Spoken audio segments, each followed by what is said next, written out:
Hello mga ka-farmers, for today's video, mayroon tayong sasagutin dito ng mga katanungan.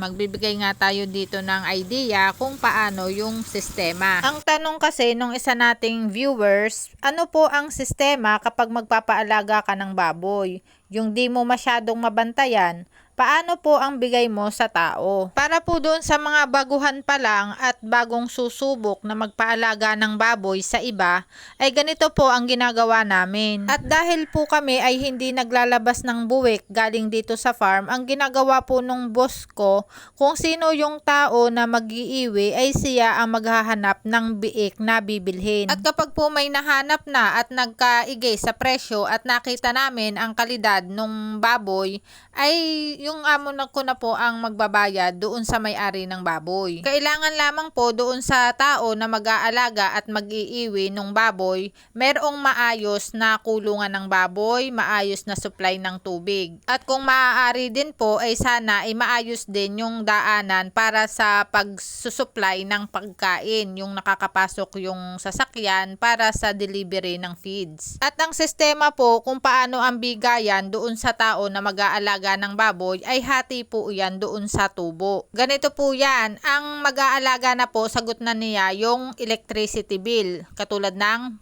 tubig. Gastos ng may-ari ng baboy ang puhunan sa baboy, puhunan sa feeds, at kung anumang antibiotic yung kinakailangan ng inyong alagang baboy. At sa paiwi po, ang kagandahan lamang na pagbebenta niyan ay 4 na buwan ninyo yung aalagaan simula nung binili para may kita yung nag-alaga at yung may paalaga. At pagdating naman sa pagkain ng baboy, yan nga, bawat isa ay dapat ay makaubos ng isang sakong starter, 2 sakong grower at 1 sako ng finisher.